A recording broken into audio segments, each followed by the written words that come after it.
আসসালামু আলাইকুম। আশা করি সবাই ভালো আছেন। ভিডিওর শুরুতে সবাইকে পবিত্র মাহে রমজানের শুভেচ্ছা।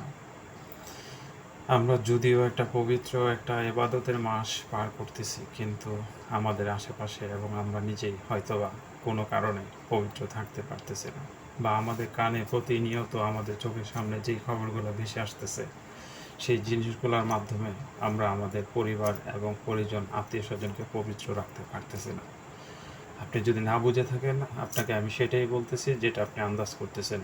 আমি মাগুরার সেই আসিয়ার ৮ বছর বাচ্চার কথা বলতেছি। সে নরপিশাচ দ্বারা ধর্ষিত হয়ে গেছে, অথচ সে নিজে জানেই না সে একজন মেয়ে হয়ে এই পৃথিবীতে জন্মগ্রহণ করেছে। সে বোঝার শক্তিই হয় নাই সে একজন নারী। তার আগেই সে তার নারীত্ব হারিয়ে ফেলেছে। যেখানে হচ্ছে তার আপন বোনের বাসা, আপন বোন জামাই, বোনের শ্বশুর, এবং ওইখানে অন্য তৃতীয় একজন ব্যক্তি ছিলেন। ৮ বছরের মাসুম একটা বাচ্চা, সে কি বুঝে?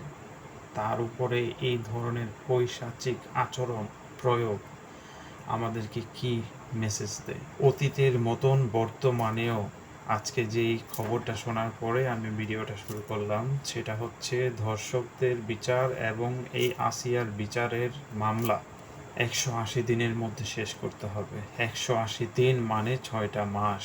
এই ৬টা মাস এই আসিয়া জীবন মৃত্যুর সন্ধিক্ষণে আইসিইউতে জীবনযাপন করতেছে, জ্ঞান ফিরেনি।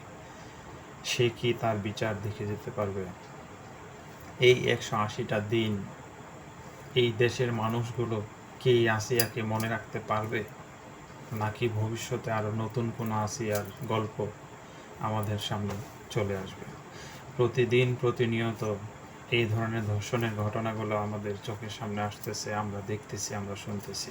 আসিয়া গত ৭ই মার্চ বুধবার তার নিজের আপন বোনের বাসায় বোন জামাই এবং বোনের শ্বশুর দ্বারা ধর্ষিত হয়েছেন। তার শরীরে এখন পর্যন্ত যে দাগগুলো, আঁচড়গুলো লেগে রয়েছে, সেই আঁচড় এখনো শুকায়নি। সে এখন জীবন মৃত্যু সন্ধিক্ষণে। তার বাঁচার সম্ভাবনা কতটুকু সেটাও ডক্টর নিশ্চিত করে বলতে পারে না। এই ১৮০ দিন আমাদেরকে কি ভুলতে দেবে আরও একজন নুসরাতের মতন গল্প, বা আরও একটা তনুর মতন গল্প? আমরা ভুলে যাব তাদের এই ত্যাগ, এমন আচরণ, এমন হত্যা ভুলে যাব আমরা?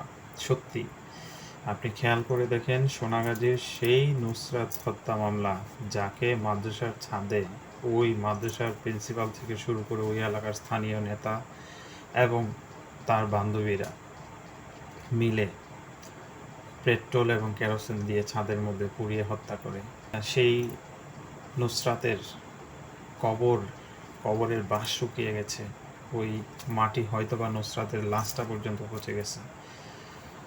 আদালত আমাদেরকে একটা রায় দিয়েছে, ওই আসামিদের ফাঁসি হয়েছে, কিন্তু আজও পর্যন্ত একজন আসামির ফাঁসি আমরা দেখতে পারিনি।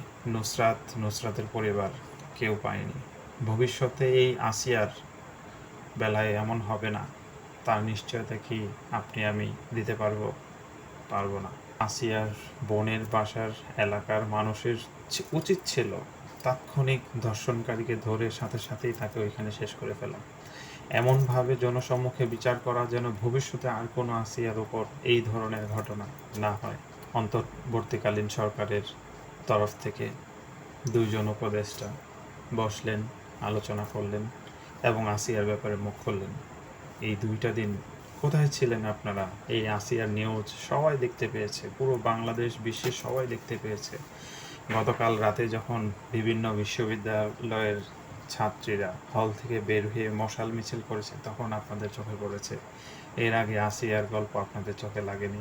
আসিয়ার দেহ আইসিইউতে পড়ে আছে, কারো দেখতে যেতে ইচ্ছে করেনি? এই আসিয়ার বিচার যদি আমরা না করতে পারি, তাহলে আমাদের আশেপাশে এই ধরনের ঘটনা যে ঘটবে না, তার নিশ্চয় থেকে আপনি দিতে পারেন। ধর্ষণকারীর কোনো আত্মীয় নেই, সে কোনো দলের না, সে কোনো পরিবারের না, তার কোনো পরিচয় নেই। সে শুধু ধর্ষক, সে অন্যায়কারী এবং সে একজন পশু স্বামী। তার শাস্তি তাকে পেতেই হবে এবং দিতেই হবে। ধর্ষণকারী যেই হোক, তার শুধু প্রমাণ হলে শাস্তি, এবং সবচেয়ে ভালো হয় যদি ধর্ষণকারীর পক্ষে কোনো আইনজীবী না দাঁড়ায়।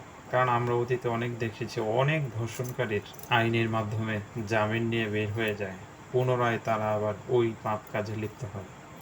আমরা চাই না এই ধরনের কোনো ঘটনা ভবিষ্যতে আমাদের সাথে আশেপাশে ঘটুক বা আমরা আরও দেখি। আসিয়ার জ্ঞান ফেরার আগে যদি আমরা আসিয়ার ধর্ষণকারীর শাস্তি নিশ্চিত করতে পারি, সে বাঁচবে কি মরবে জানি না, আল্লাহ খুব ভালো করে জানেন। আমি আসিয়ার একজন ভাই হিসাবে আমি চাই তার চোখের ঘুম ভাঙার আগে আসিয়ার ধর্ষণকারীর শাস্তি হোক, এবং সেটা অবশ্যই মৃত্যুদণ্ড, এর বাইরে অন্য কিচ্ছু না। অন্য কিছু আমরা শুনতেও চাই না। ভালো থাকবেন। আসসালামু আলাইকুম।